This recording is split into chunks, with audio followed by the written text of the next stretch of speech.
Bienvenue dans On n'a jamais fait comme ça, le podcast qui révolutionne vos pratiques RH. Vous en avez marre des méthodes RH de notre siècle ? Vous cherchez des solutions concrètes qui fonctionnent vraiment ? Alors vous êtes au bon endroit. Dans chaque épisode, je vous dévoile les stratégies qui marchent, les innovations qui changent la donne et les témoignages de ceux qui osent faire différemment. Ah oui, je suis Florent Le Tourneur, fondateur de We Feel Good. Et depuis 2016, ma team et moi avons transformé la communication RH de plus de 150 entreprises et collectivités. Notre mission ? Vous donner les clés pour attirer les talents, fidéliser vos équipes et booster l'engagement. Alors, rendez-vous sur www.wefeelgoodrh.com ou contactez-moi directement sur LinkedIn. Je vous offre un audit gratuit de votre communication RH et je vous mets le lien dans la description de cet épisode. Profitez-en aussi pour vous abonner à ce podcast pour ne rater aucun épisode, bien entendu. Alors, prêt à révolutionner vos pratiques ? C'est parti et excellente écoute. Ce podcast existe grâce à Kellyo qui le sponsorise. Kellyo, l'éditeur qui propose tout ce dont les RH ont besoin dans une seule solution pour gérer les collaborateurs du recrutement à la paye. Pour les découvrir, kellyo.com/fr. Kellyo, K-E-L-I-O. Bonjour à toutes et à tous et bienvenue pour ce nouvel épisode de On n'a jamais fait comme ça. Alors aujourd'hui, j'ai le plaisir d'accueillir une femme qui bouscule les codes du droit du travail et des transitions professionnelles, Valérie Duez-Ruff. Valérie est avocate spécialisée en droit social, elle est fondatrice du cabinet DR Avocat, mais elle est aussi coach et passeuse d'idées pour aider les cadres, les dirigeants à négocier leur départ avec panache. Après 20 ans de pratique, elle sort ces jours-ci son premier livre, Quitter son job et négocier son départ. Un guide percutant pour transformer une rupture en tremplin. Valérie, c'est la voix de l'expérience, mais aussi celle de l'audace et de l'alignement. Préparez-vous à un échange sans langue de bois qui va vous donner des idées concrètes pour agir. Bonjour Valérie, comment vas-tu ? Bonjour Florent, avec un peu de pression, là, cette présentation a été très élogieuse et j'espère maintenant tenir le rang. Voilà. Bah, écoute, j'ai pas de doute, j'ai eu la chance de pouvoir lire ton livre en avant-première. Voilà, de la même manière, je suis très impressionné. Moi qui n'en ai pas écrit, je suis très impressionné par ce travail et ce livre effectivement très riche. On va en parler. Avant toute chose, Valérie, tout le monde te connaît pas. Et tous les gens qui nous écoutent ne te connaissent pas, Valérie. Et peux-tu nous raconter ton cheminement perso et pro qui t'ont amené à devenir une experte aujourd'hui du droit du travail en négociation de départ ? Oula, on commence où ? Parce que tu peux commencer au collège, mais tu peux commencer où tu veux. Je sais pas si c'était dès le collège que tu t'es dit je veux être avocate ou plus tard. Alors bizarrement, en fait, l'avocature n'a pas été une vocation. Je me suis retrouvée dans une fac à faire un double programme en droit franco-espagnol qui était un programme élitiste, mais je me suis retrouvée là complètement par hasard. Et en fait, de hasard en coïncidence et qui n'en sont pas en réalité, j'ai été diplômée en droit. Et puis, j'ai commencé à m'insérer dans la vie active. Et je me suis rendu compte qu'en réalité, c'est avec la pratique que j'ai commencé à aimer ce métier. La théorie, les études de droit m'ont emmerdée, je peux le dire, clairement. Pour parler très franchement, parce que comme tu l'as dit, je parle sans langue de bois. Donc, elles m'ont emmerdée. Mais vraiment, mon coup de cœur avec le métier, c'était la pratique. J'ai commencé avec du droit commercial. Et puis, j'ai fini dans le droit du travail, parce que le droit du travail, c'est un excellent compromis entre le droit de la famille, qui pour le coup, moi, a été trop éprouvant émotionnellement, puisque je suis quand même une éponge, donc émotionnellement, c'était trop dur pour moi, et un côté quand même plus rationnel. Ça me permet d'aider les gens, vraiment, sans m'investir trop émotionnellement, en tout cas sans me détruire. Et ce qu'il y a dans ma pratique du droit du travail, c'est qu'on peut vraiment aider les gens. Et c'est pour ça qu'au fil du temps, je me suis spécialisée dans la négociation de départ des cadres dirigeants, c'est-à-dire dans un accompagnement où je vais vraiment, tu parlais de passeuse d'idées, oui, je suis même une passeuse de rive. C'est-à-dire je les aide à passer d'une rive à une autre. Parce qu'une rupture, même si elle est professionnelle, elle reste émotionnelle et on sous-estime l'impact émotionnel d'une rupture dans une vie. Et donc, c'est pour ça que je considère qu'il faut être bien accompagné. Et par bien accompagné, c'est pas uniquement du juridique, c'est également du psychologique, beaucoup de psychologique. C'est pour ça qu'après, j'ai continué à me former. Je me suis formée au coaching, je me suis formée au profiling. Toutes ces informations, ces connaissances que tu et que vous allez retrouver dans le livre. Donc tout ça, c'est très riche et c'est pour ça que c'est assez compliqué pour moi de répondre à une question aussi simple de façon linéaire. La vie est un cheminement et je pense aussi que c'est ce qui m'a amené à créer cette pratique qui me ressemble et je pense qu'il y a autant de métiers d'avocat que d'avocat, mais en tout cas, moi, c'est celle qui me convient et c'est celle qui me permet vraiment d'aider mes clients et, et parfois même d'être un game changer dans leur vie. J'ai certains cas en tête où je sais que, à mon échelle, j'ai pu contribuer à leur créer une vie meilleure. Voilà. Et ça, c'est très gratifiant pour moi. Ok. Avant de parler du livre, quelle est aujourd'hui du coup ta vision du rôle d'avocat, d'avocate dans un monde du travail qui est en pleine mutation, en plein changement? Est-ce que toi, tu as vu une évolution depuis 20 ans du rôle d'avocat et d'avocate en droit du travail? Oui, pour moi, on s'est complètement éloigné, mais l'avocat en général, hein, de l'image à la Domé, c'est-à-dire ce caricaturiste du 19e siècle, qui, voilà, qui croquait les avocats en robe noire. On n'est plus, pour moi, des acteurs du contentieux. Évidemment, le contentieux, ça fait partie de notre pratique. Mais pour moi, en tout cas dans ma vision et dans ma pratique, on est des conciliateurs. On est D'abord, nous sommes des auxiliaires de justice et ça veut dire que nous aidons la justice. Et par aider la justice, je pense que la meilleure façon d'aider la justice, c'est de le faire avant d'aller en justice et donc vraiment de régler les problèmes. Pour moi, je suis vraiment quelqu'un qui va solutionner, pas créer des problèmes, pas créer du conflit. Non. Évidemment, le conflit, d'ailleurs, je le dis dans le livre, il est nécessaire, il fait partie de la société. Il ne faut pas en avoir peur. Le conflit, c'est quoi? C'est simplement deux positions divergentes. Mais c'est ça la vie. La vie, c'est pas un long fleuve tranquille. On aimerait bien, peut-être qu'on s'emmerderait un petit peu d'ailleurs. Mais c'est pas ça. Donc, il faut pas avoir peur du conflit dès lors qu'il est exprimé de façon saine et qu'il permet d'avancer parce que des conflits, des explosions naissent de belles choses. Et après, ça permet aussi de purger les... Parce qu'il n'y a rien de pire que les différends qui ne sont pas élucidés, que les espèces de frustrations qui s'accumulent au cours des années, qui créent de la rancune, de la rancœur. Il n'y a rien de pire que ça, parce qu'après, ça va exploser au plus mauvais moment. Donc, il vaut mieux que les choses soient dites et qu'elles soient réglées entre deux adultes intelligents et qui vont construire ensemble une solution faire, honnête, raisonnable pour les deux parties. Et c'est ça, moi, mon rôle. Ok, très clair. Pour mieux te connaître, je crois que tu as fondé aussi une association qui s'appelle Moms à la barre. Est-ce que tu peux nous en dire plus sur cet engagement associatif qu'est-ce que ça t'a apporté aussi en termes pro et perso?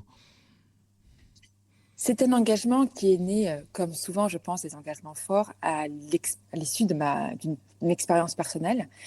J'ai eu mon premier enfant et j'étais à l'époque collaboratrice au sein d'un cabinet d'avocats, une petite structure, et j'ai tout bien fait dans les règles, hein, comme on m'a appris, comme j'ai lu dans les bouquins, comme il fallait.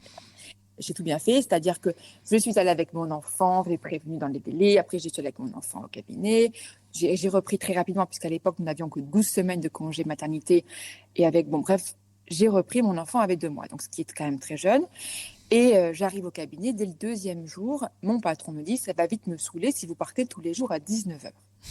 Parce que de façon très boomer. Moi, j'allais au cabinet à 9h et je récupérais mon fils à 19h. Mon mari restant évidemment plus tard le soir à son travail, répartition des charges très à l'ancienne. Et donc, il me dit ça, mon patron, ok, je devais passer associé avant mon congé maternité. Et là, on comprend que mes priorités aient changé. Alors, j'ai bien expliqué que non, je n'avais pas accouché ni de mon cerveau, ni de mon ambition sur la table d'opération, et que donc, ils étaient toujours là, hein, bienvenue, ils sont toujours là, mais je n'ai pas pu passer associé. Et puis, petit à petit, enfin assez rapidement d'ailleurs, mon patron a commencé à remettre en cause ma disponibilité, la qualité de mon travail, alors que je retravaillais le soir à la maison et que je gagnais toujours autant de dossiers qu'avant, et même plus que mes confrères et que mes collègues au sein du cabinet. Donc, je suis allée voir mon patron et je lui dis, qu'est-ce qui se passe? Et il m'a répondu cette phrase qui pour moi est vraiment gravée dans le marbre. J'en ai rien à faire que vous ayez un enfant ou un mari handicapé. Mon mari n'est pas handicapé. Ce que je veux, c'est que vous travaillez plus, sinon j'en tirerai les conséquences. Mais on voit où il place le curseur, c'est ça qui est intéressant. Et de là, il s'est un petit peu adouci, mais le naturel revenant au galop, il a repris ses critiques. Bon, moi, je me suis dit, ça va pas le faire, je vais partir, je vais quitter mon cabinet. À l'époque, j'avais un chiffre d'affaires très bas. Je faisais, je peux vous le dire très clairement, 20 000 euros de chiffre d'affaires annuel. Et je me suis lancée. Donc, clairement, pour vivre à Paris, c'est pas suffisant. Mon mari n'est pas riche, je ne viens pas d'une famille d'avocats, donc c'était quand même un saut périlleux. Je me suis lancée dans mon installation. Mais comme j'ai pas un tempérament de victime, en tout cas pas super très longtemps, et comme j'ai souvent des insomnies, je rumine, et je me dis, on ne peut pas laisser ça comme ça, il faut que je fasse un truc. Donc c'est là que j'ai créé l'association Mame Salabar, pour aider les futures et jeunes mamans avocates à ne pas subir ce genre de... Voilà, à affronter ce genre de situation. Et je dirais malheureusement, j'ai été étonnée par le succès de l'association. Je dirais malheureusement parce que c'est la preuve qu'il y avait un réel besoin. Et ce qui est génial, alors mon mari, qui est devenu mon ex-mari, petit teaser, me disait, mais à quoi ça va te servir de faire ça? Est-ce que ça va te rapporter? Je dis, mais je m'en fiche que ça me rapporte. Moi, ça me nourrit déjà. Et ce que je veux dire, c'est que ça ne m'a pas rapporté, puisqu'en plus, c'était complètement bénévole, il n'y avait aucun frais d'adhésion, c'était de mon temps. Mais ça m'a tellement rapporté, par ailleurs. C'est-à-dire qu'aider les autres, vous êtes tellement, vous, en retour. D'abord, ça m'a fait connaître dans la profession. Et comme j'ai voulu changer les choses, et pour changer les choses, il faut être au cœur du réacteur, je me suis présentée aux élections du Conseil de l'Ordre des avocats de Paris, où j'ai été, je dois le dire, brillamment élue, grâce au fait que je m'étais fait connaître par Mame Salabar. J'ai pu, là, créer une commission de lutte contre le harcèlement et la discrimination, parce que je considère que les avocats, nous devons être irréprochables sur ces sujets-là. Nous devons laver plus blanc que blanc et d'abord balayer devant notre porte. Donc, j'ai créé cette commission. J'ai également fait insérer dans notre règlement intérieur l'interdiction de faits de harcèlement et de discrimination. Alors, à l'époque, je pourrais vous en parler pendant des heures, mais à l'époque, on me disait, mais c'était il y a 12 ans, mais qu'est-ce qu'elle va nous enquiquiner avec tout ça? Et depuis, il y a eu l'affaire Weinstein, il y a eu l'affaire MeToo. Donc maintenant, tout le monde s'est emparé du sujet, c'est devenu complètement mainstream. Mais à l'époque, c'était, ouais, elle me saoule encore avec ces sujets, celle-là. Mais ça m'a tellement apporté. Après, j'ai continué à m'investir dans la profession au Conseil national des barreaux. J'ai rencontré mon mari à l'occasion de ce travail-là. Donc, tout ça, mon nouveau mari, tout ça a été tellement bénéfique. Et aujourd'hui, la vie que je me suis construite, quelque part aussi, elle répond de cette fêlure. Et c'est ça qui est chouette. Ok, merci pour pour ce sujet un peu plus perso et te dévoiler, c'est très chouette. Et maintenant, tu écris un livre. On va rentrer dans le vif du sujet. Quitter son job et négocier son départ.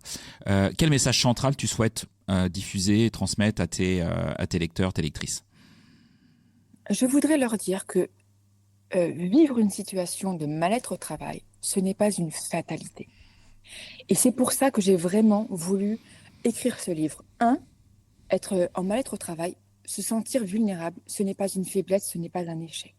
Ça me semble très important. Je vois trop de cadres dirigeants, n'importe quel type de population, mais plus particulièrement les cadres dirigeants, surtout que c'est maintenant avec cette population de clientèle que je me suis spécialisée, avoir honte de vivre un burn-out, de vivre une situation de souffrance au travail. Et je veux vraiment faire passer le message que, en plus, bien souvent, ces gens-là, ce sont des gens qui sont courageux, exigeants, persévérants. Ce sont souvent des personnalités très fortes. Ils sont justement en proie à des cas de burn-out parce qu'à force de tellement pousser la machine, à un moment donné, le corps a fini par lâcher.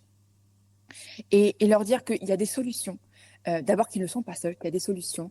Leur donner des outils pour leur permettre d'oser franchir le pas, d'oser sortir d'une situation de mal-être au travail, parce que le savoir, c'est le pouvoir. Et pour moi, vraiment, ce qui est important, c'est de transformer les gens, qu'ils arrêtent d'être en position de subir, à qu'ils se prennent en main et qu'ils décident leur destin.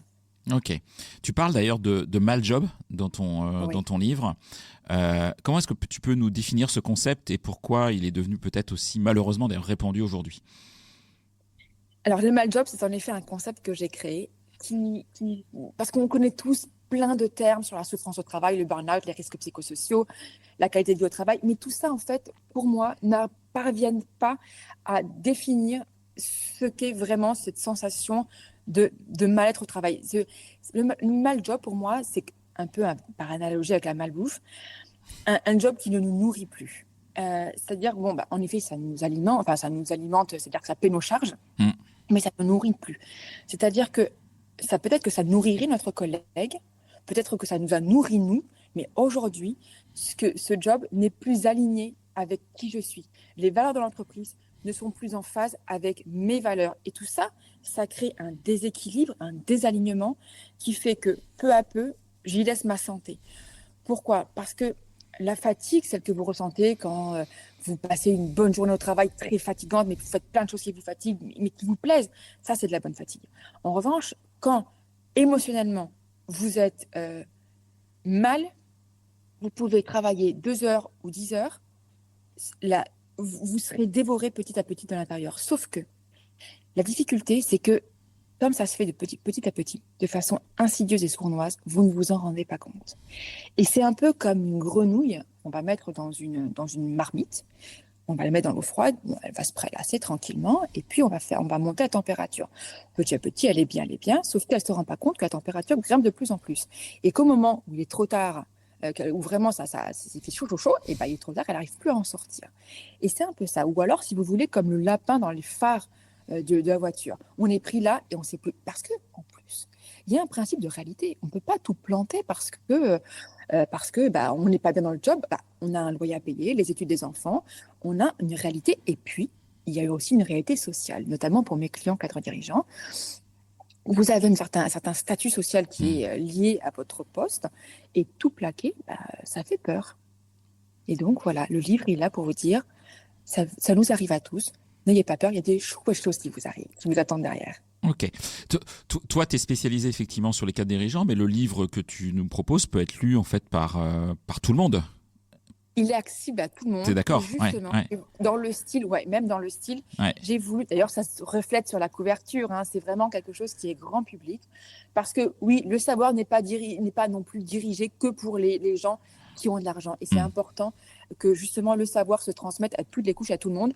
Et petite anecdote personnelle, hein, puisque moi, tu as vu, il n'y a pas de cloisonnement perso-pro, hein, tout est là, tout est sur la table. Quand je relisais les épreuves de mon livre pour le bon à tirer, j'étais dans une situation de négociation personnelle et je me disais, bon, c'est vachement bien comme conseil. Donc la négociation, elle sert dans tous les domaines de vie. Alors justement sur la négo, je vais me permettre de rebondir parce que tu insistes beaucoup sur l'importance de la préparation dans une négociation. Ça, tu y reviens plusieurs fois. Si tu avais des conseils à donner, des tips à partager, ce serait quoi les éléments clés que chacun devrait anticiper avant d'entamer une discussion avec son employeur, avec sa DRH, son DRH, pour négocier son départ? Je dirais que pour moi, ce qui est le plus important, c'est peut-être d'en parler à un tiers.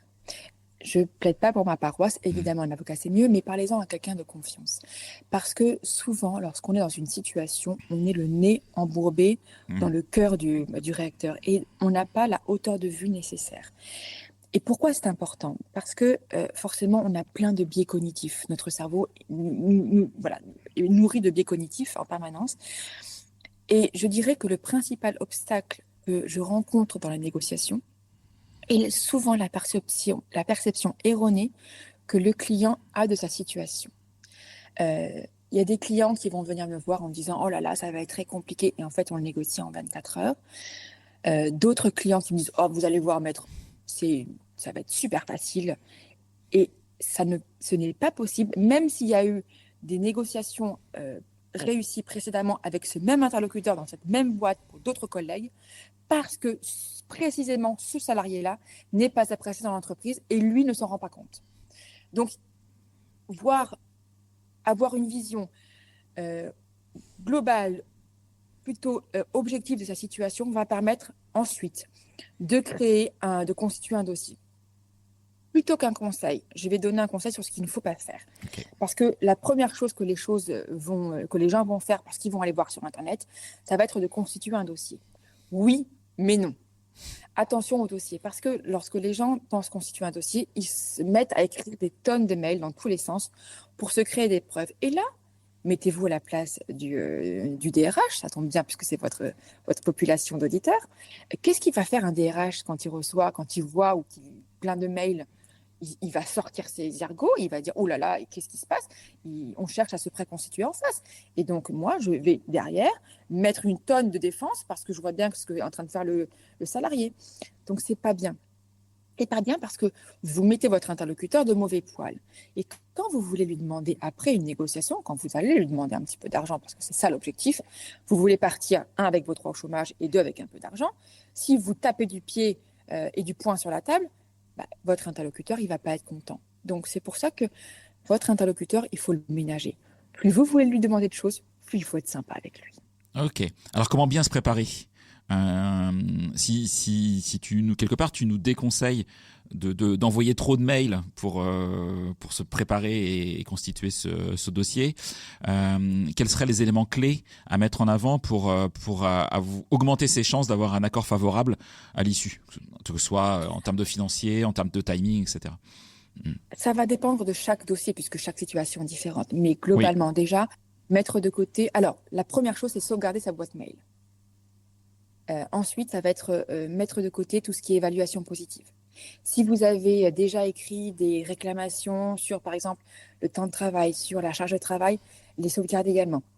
Si vous ne voulez pas envoyer un mail à votre direction parce que vous avez peur qu'elle sente que vous préconstituez, en revanche, vous pouvez tout à fait envoyer un email à un délégué du personnel, à un collègue de confiance, mais quelqu'un qui permette d'acter, justement, d'ancrer ces difficultés-là, de créer une antériorité de ces difficultés, parce que si, évidemment, une fois que vous êtes licencié, vous évoquez ces difficultés-là, on va dire, oui, c'est bien facile de les invoquer maintenant qu'on l'a licencié. Ça permet d'écrire, en effet, mais sans écrire à l'employeur, vous voyez la nuance, d'ancrer, de bien acter. Vous pouvez aussi aller voir la médecine du travail. Alors, la médecine du travail en tant que médecin est soumise à la confidentialité, mais malgré tout, ça reste dans votre dossier. Et après, si un jour il y a un contentieux, vous pouvez demander à obtenir la copie de votre dossier.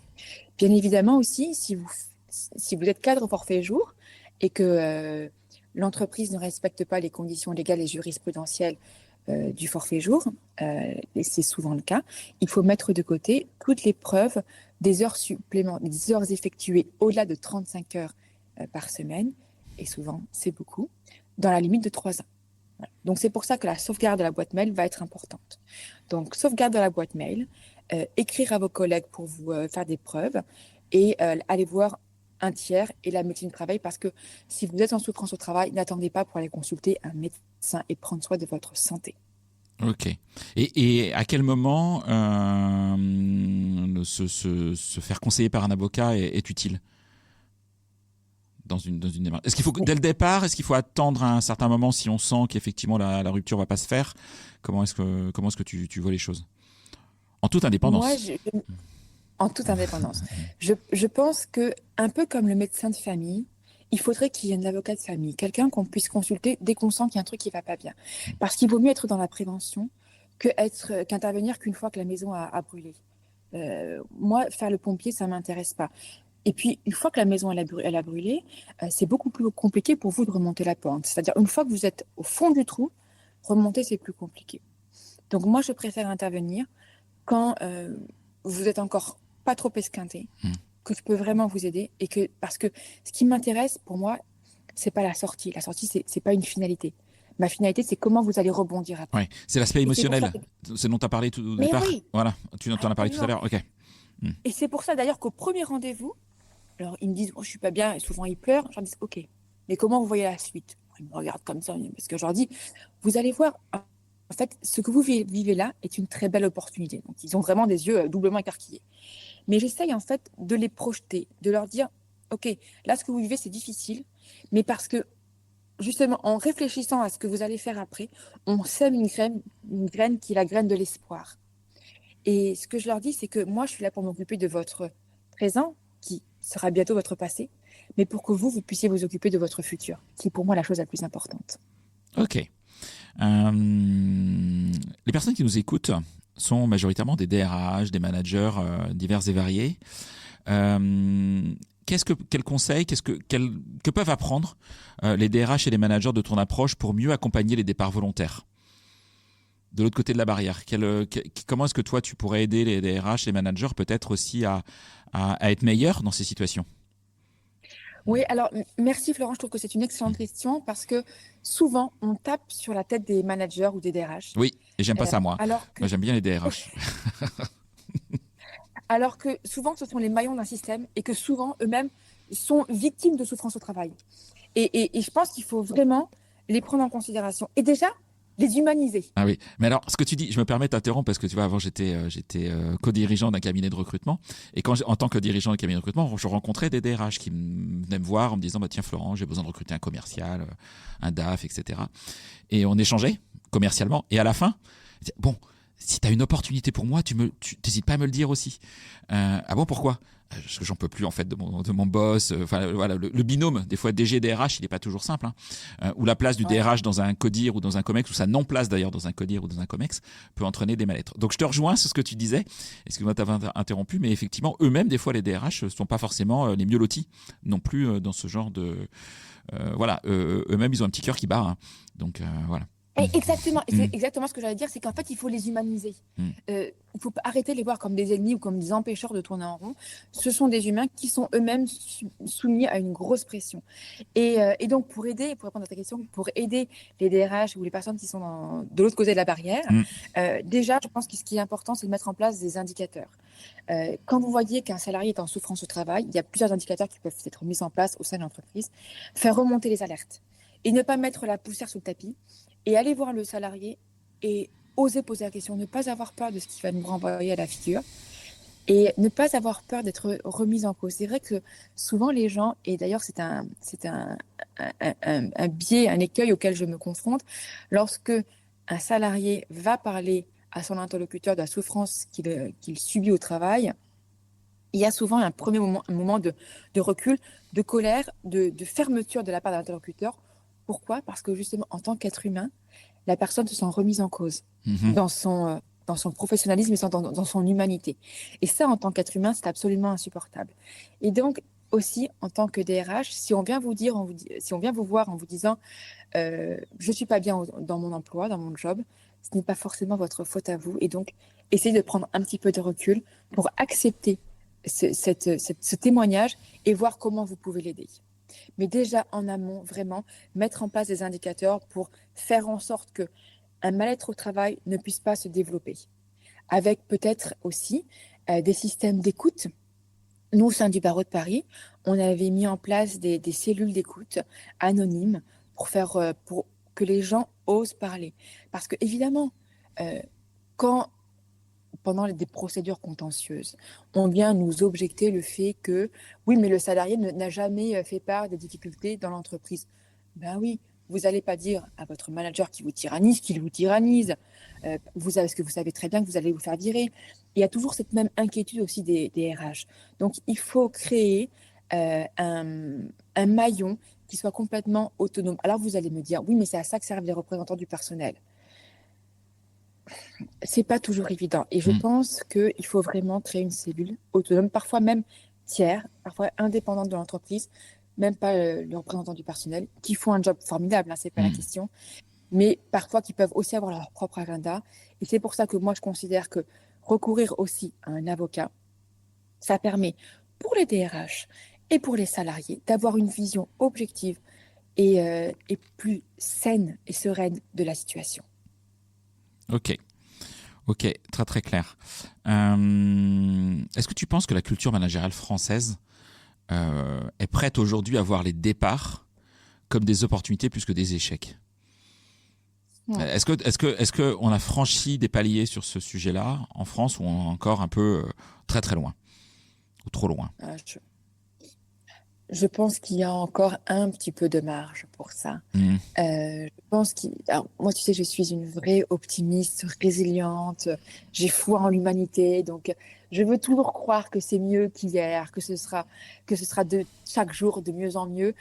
Il y a encore un petit peu de temps. Les Français, il y a beaucoup encore une mentalité de rageux, c'est de jaloux, de gens qui n'aiment pas voir la réussite de chez leurs voisins, des gens qui souffrent au travail et qui ne voient pas pourquoi est-ce que toi tu t'en sors, alors eux, ils devraient rester. Enfin, il y a beaucoup de jalousie et de gens qui n'osent pas bouger et qui ne comprennent pas que toi tu bouges. Bref, euh, j'aimerais que la culture managériale aussi, dans la mentalité globale en France, elle évolue. Je crois que pour le moment, il faut être réaliste. Ce n'est pas encore le cas, mais justement, il y a encore beaucoup de travail. On a quand même des départs qui sont de plus en plus fréquents. Enfin, aujourd'hui, c'est quand même, quel que soit le niveau hiérarchique d'une organisation, c'est rare qu'on rentre dans une structure en se disant je vais y faire toute ma vie, toute ma carrière. En tout cas, c'est moins l'état d'esprit. Hein. Je connais même des entreprises aujourd'hui qui parlent de l'offboarding déjà dès l'onboarding, parce qu'on sait qu'à un moment on se rejoint, mais qu'on va se quitter. Et l'idée, c'est de se quitter bien, effectivement, le jour où ça se passe. Toi, Ouais, on n'est plus à la génération de nos parents où on non, c'est faisait plié. carrière dans une entreprise. Aujourd'hui, 2, 3 ans est devenu une expérience significative dans Ouais. une entreprise, sur un CV. Donc, oui, les repères sont complètement chamboulés. Et je dirais qu'encore plus depuis le Covid. C'est vrai que les années 90, c'était une période de productivité, il fallait être efficace, Wonder Woman, Superman. Aujourd'hui, et en particulier depuis le Covid, les gens sont dans une quête de sens, d'équilibre. Et les nouvelles générations vraiment changent la donne. Et c'est un peu elles qui maintenant font la loi sur le marché et imposent un changement de la culture managériale. Donc, on va voir ce que donnent les prochaines années. Je suis impatient de voir ce que ça va donner. Et ça, tu le vois aussi dans des fonctions de comité de direction, de dirigeants, de dirigeantes. Ouais. C'est pas Ah ben, réservé justement, qu'aux jeunes, Ah non, jeunes non, générations de 22 non, ans non, non, non, qui arrivent tout frais de l'école. Hmm. non, non, justement. Dans mon livre, il y Hmm. a un cas qui est celui de Marc, qui revient en filigrane au Hmm. fil des chapitres. Marc, donc, il a 55 ans, il est cadre dirigeant dans un grand groupe du luxe. Il n'y en a pas beaucoup, déjà un français. Et ça, il a environ voilà, 55 ans, ça fait 12 ans qu'il est dans cette boîte-là. Avant, il était dans un gérant du cosmétique qu'il vaut bien. Et donc, ce sont des boîtes qui sont connues pour pas être super faciles quand même, hein, où il y a Hmm. quand même voilà, une culture managériale assez spécifique. Et donc, il a quand même de la bouteille. Et il vient me voir, petite alerte cardiaque, c'est sa femme qui l'envoie, évidemment, comme souvent, parce que soi-même, on n'a pas la conscience que ça va pas bien, quoi, qu'il faut aller voir quelqu'un. Hmm. Et on met à jour, en effet, qu'il est en burn-out parce qu'il y a un désalignement entre ses valeurs et les valeurs de l'entreprise. Encore une fois, valeurs de l'entreprise dans lesquelles il a excellé, il a gravi les échelons, donc il savait naviguer dans ces eaux un peu troubles. Et pourtant, aujourd'hui, l'homme qu'il était, avec son cheminement d'homme, avec son évolution spirituelle, parce que ça a beaucoup joué aussi, eh bien, n'était plus en phase. Et ça, on a mis ça à jour. Et à partir du moment où on a mis ça à jour, ça l'a aidé aussi à prendre les bonnes décisions. Donc ça a duré 2 ans quand même, parce que le temps que lui processe tout ça, il y a un phénomène de maturation, de deuil, et qu'on mette en place une stratégie et qu'on négocie, parce que ça a été avec une personne très affûtée en business, on va dire qu'on a eu en face, un homme d'affaires redoutable, donc il a fallu mettre en place une stratégie vraiment aux petits oignons. Ça a pris 2 ans, et aujourd'hui, cette personne-là, que nous connaissons tous, rend hommage au travail de mon client dans des réunions officielles et ils vont continuer à collaborer. Mais ce qui est important pour moi, c'était de passer d'une relation verticale à une relation horizontale. C'est ce que j'avais proposé à mon client au premier rendez-vous et c'est à ce à quoi nous sommes parvenus. Donc c'est une grande satisfaction. Donc tu vois, ça n'arrive pas qu'au bleu. Ok. Est-ce que tu as déjà conseillé à un client de ne pas quitter son job? Tu vois, même dans une situation un petit peu difficile, voire toxique. Est-ce que c'était déjà arrivé de dire, en fait, non, il ne faut pas partir, il faut peut-être échanger, bien sûr, dialoguer, mais reconstruire autrement? C'est arrivé, pas plus tard qu'il y a quelques mois, Ouais. où j'ai une salariée qui vient me voir, qui est en souffrance au travail, qui reçoit des évaluations très négatives, où ça s'est vraiment crispé. Elle a envoyé des mails, donc bam, bam, bam, escalade, escalade. J'arrive à un niveau de crispation, elle me dit, je veux partir. Je te la fais courte. On a eu pas mal de mails, enfin d'échanges téléphoniques avec elle, de rendez-vous, de discussions avec la consoeur adverse. Et en réalité, on s'est rendu compte qu'il y avait eu une escalade dans les crispations, dans les frustrations respectives, et que par l'intervention des conseils, c'est-à-dire ma contradictrice, l'autre avocate de la société et moi, on avait pu mettre à plat les différends qui étaient intervenus pour des incompréhensions. Et aujourd'hui, ça fait maintenant 9 mois qu'ils sont repartis du bon pied et tout se passe pour le mieux dans le meilleur des mondes. Donc ça, c'est très chouette aussi. Ok, donc on peut aussi arriver à cette conclusion en fait plutôt heureuse de se parler et de repartir quoi, ensemble. Et c'est la preuve, pour en revenir au début de l'interview, que les avocats ne sont pas des fauteurs de troubles, mais parfois simplement des personnes qui règlent des conflits, des problem solvers, comme on dit en anglais. Ok. Tiens, si tu avais le pouvoir de réécrire une règle du droit du travail pour faciliter les départs négociés, mettons que tu aies ce pouvoir magique de changer quelque chose dans notre législation française, sur ce sujet des départs négociés en l'occurrence, qu'est-ce que tu changerais en priorité ? Qu'est-ce qui est, à ton sens, peut-être inadapté en 2025 dans ce code du travail, dans cette réglementation ? Je dirais obliger la présence d'un avocat pendant l'entretien préalable. Ok. Aujourd'hui, il y a un délégué du personnel, il y a un salarié, mais c'est pas forcément un avocat. Et je pense que c'est bien que le salarié puisse être assisté d'un avocat pendant l'entretien, un peu comme pendant une garde à vue, tu vois. Parce que on sait que l'entreprise, elle s'est fait rédiger sa lettre de licenciement par un avocat. Soyons honnêtes. Donc, ce serait un équilibre des forces. Et donc, ce serait un rapport de force plus juste. Ah mais pour le coup, je suis assez en face parce que tu vois, moi j'ai été de l'autre côté barrière en tant que DRH, je me suis passé de DRH où j'ai eu ce genre de situation à négocier des départs avec des collaborateurs et moi j'étais accompagné évidemment, on va pas se mentir et en fait le fait que mes futurs ex-collaborateurs ne le soient pas, ça n'a pas été si facile que ça en fait. Et je pense qu'effectivement peut-être qu'avoir un avocat en face peut compliquer la vie du DRH, oui, mais peut aussi le faciliter. Parce qu'il va lui dire à un moment ou à un autre, de toute façon, la confiance étant rompue, l'avenir professionnel n'existant plus. Ok, on peut débattre pendant 20 ans de pourquoi c'est comme ça, mais surtout, c'est comment est-ce qu'on construit la fin, quoi. Voilà. Exactement. Alors, moi, je me conçois, tu vois, j'ai plein d'analogies pour mon métier. Je me conçois comme un décodeur. Je t'explique. L'entreprise, le DRH, il va avoir un discours rationnel, puisqu'il y a des chiffres, il y a quelque chose qui ne fonctionne pas, il y a des raisons diverses et variées, mais en tout cas, langage rationnel. Là où le salarié a un langage purement émotionnel. Et oui. Donc, évidemment, vous ne pouvez pas vous comprendre. Et il y aura toujours des frustrations et des incompréhensions parce que vous ne parlez pas la même langue. Moi, mon rôle, c'est d'être ce décodeur, d'être cette courroie de transmission. Et donc, forcément, c'est beaucoup plus simple. Ok. Et donc, on revient toujours à l'aspect émotionnel de la rupture professionnelle qui est largement aussi important que l'aspect technique de la rupture lui-même. Mais qui va venir vous enquiquiner, vous, DRH. Quand vous devez négocier un départ, quand vous devez vous séparer d'un collaborateur, c'est quoi les prud'hommes ? C'est des conflits qui sont mal gérés. Et pourquoi souvent ? C'est pour ça qu'aussi, alors moi je fais de la négociation, mais je crois aussi beaucoup en la médiation. Ce sont des modes alternatifs de règlement des litiges. Parce que ce qu'il faut, c'est purger l'émotionnel. Et c'est ça, le poison des relations, c'est l'émotionnel. Donc, il faut l'accueillir. Et la meilleure façon, justement, de purger une émotion, c'est pas de la mettre sous le tapis, c'est de l'accueillir. Et après, on peut la traiter. Mais si vous l'accueillez pas, vous pouvez pas la traiter. Donc, l'avocat, il est là pour, d'abord aussi, parfois et souvent, faire de la pédagogie auprès de son client en lui disant bon, écoutez, là, vous délirez. 1 mois par d'ancienneté ou ce qu'on vous raconte, les légendes urbaines que vous entendez à la machine à café, c'est du fantasme. Oubliez ça. Voilà. Après, il y a autant d'avocats que de façons de pratiquer. Donc, il y a des avocats, c'est un peu comme les coiffeurs, il y a un peu de tout. Il y a peut-être qui sont moins bien. Bon, moi, en tout cas, je suis quelqu'un de pédagogue et de réaliste, et quand mes clients déconnent, je leur dis. Donc, en effet, ça facilite, et on est dans une relation avec l'employeur ou avec le DRH, son représentant, qui va être dépassionné. Et ça, c'est quand même vachement plus confortable pour vous. Ok, très très clair.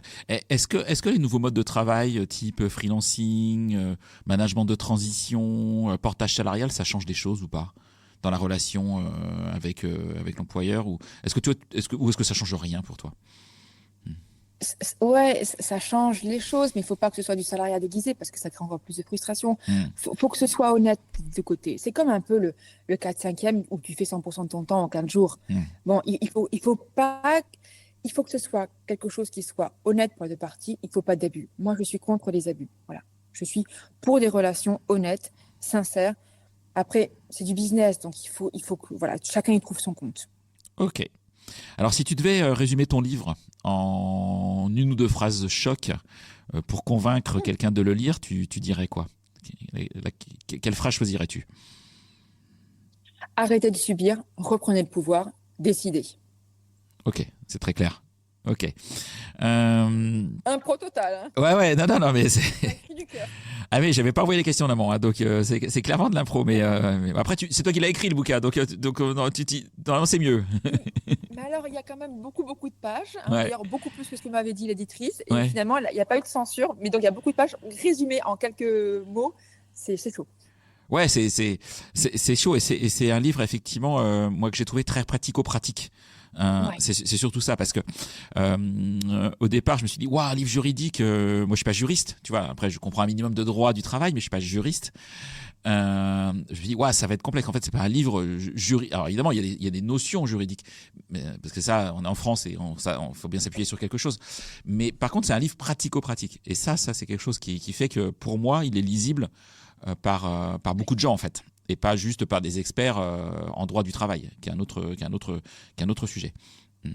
Bah, je pense qu'en Mm. fait, plus tu es expert dans une matière, plus il devrait être facile de Mm. vulgariser. Mm. Et en fait, plus tu es expert, moins tu as besoin d'être pompeux pour expliquer et te faire mousser. Donc, j'essaye vraiment de le rendre accessible à tous parce que, encore une fois, l'objectif, c'est qu'il serve à tout le monde et dans tous les domaines, puisque la négo est partout. D'ailleurs, quel conseil tu donnerais, toi, à un jeune avocat ou une jeune avocate qui voudrait se spécialiser dans l'accompagnement des transitions professionnelles telles que toi, tu le réalises? Je pense que c'est compliqué de le faire jeune parce qu'il faut D'accord. avoir un peu de bouteille, il faut avoir quelques fêlures, Ok. il faut avoir quelques baffes dans la vie. Moi, j'ai connu un burn-out, j'ai connu un Mm. divorce, une dépression, voilà, des difficultés personnelles depuis que je suis petite. Mm.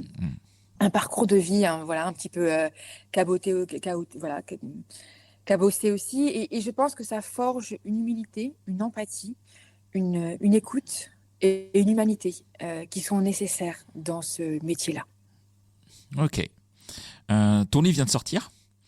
Ouais. T'as prévu des événements pour le lancement, je sais pas, des conférences, des dédicaces. Alors on peut trouver bien sûr le livre partout. Enfin, je mettrai quelques liens d'ailleurs sur quelques sites web français. Mais est-ce que toi t'as prévu aussi d'intervenir, d'aller à la rencontre de tes auditeurs, de tes lecteurs surtout, pardon. Alors, la dédicace de 6 mars à la librairie Erol. Hmm. Et après, moi, je suis disponible pour toutes les conférences qu'on Ok. veut. Voilà, Alors après, c'est vrai que je suis très disponible et très présente sur les réseaux sociaux, Hmm. LinkedIn notamment, Ok. après Instagram, non.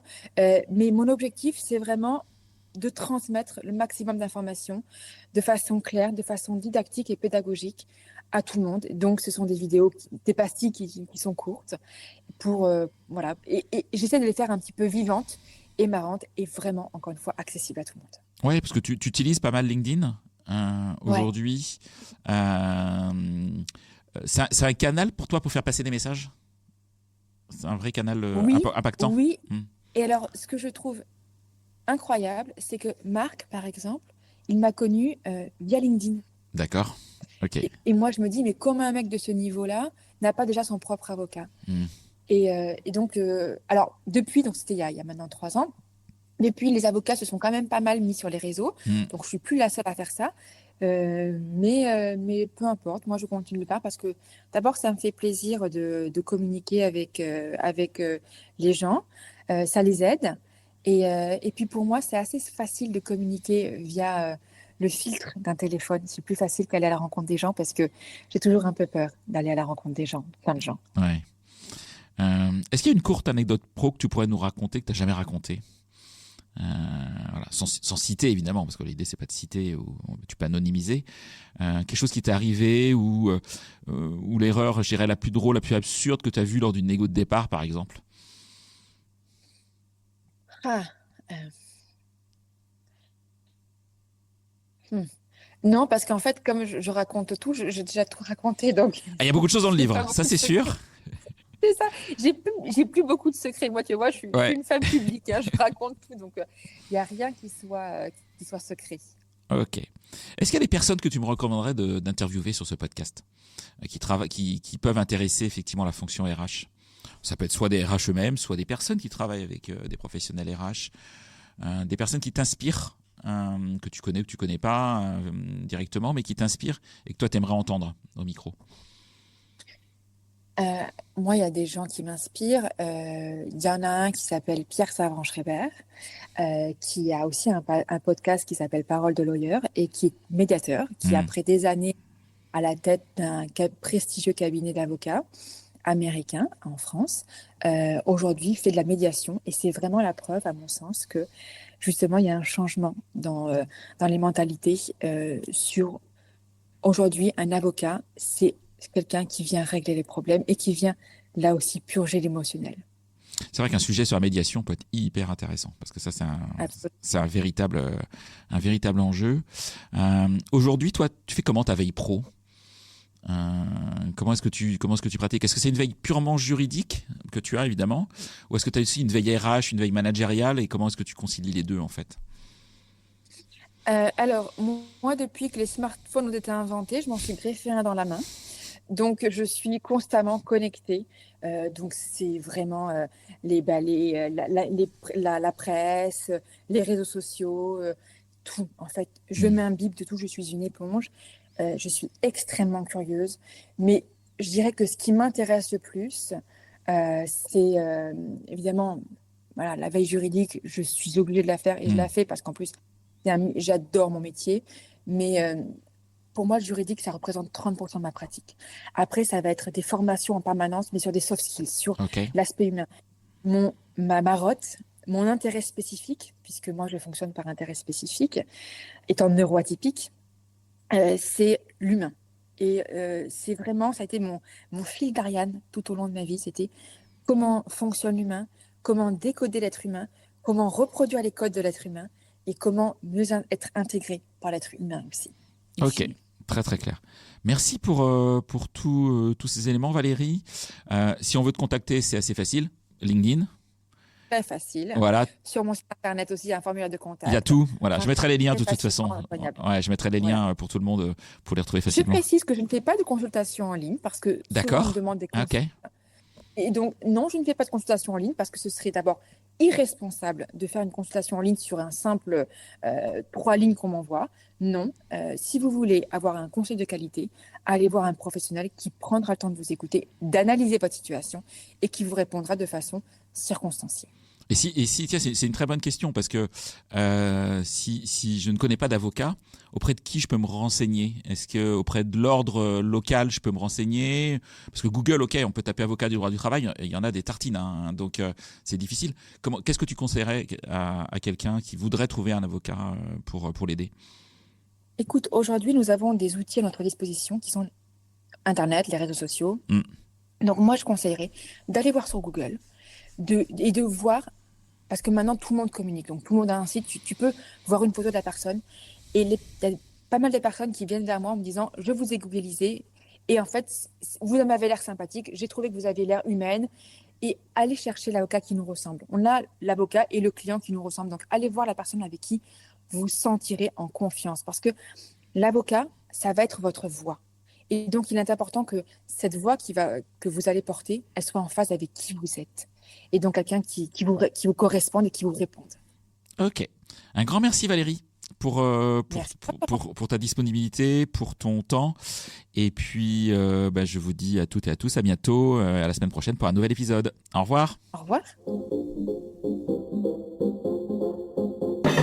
C'est terminé pour ce bel épisode. Merci de l'avoir suivi en entier. Pour ne pas rater le prochain, d'ailleurs je prépare plein de chouettes entretiens pour ces prochaines semaines, abonnez-vous à On n'a jamais fait comme ça.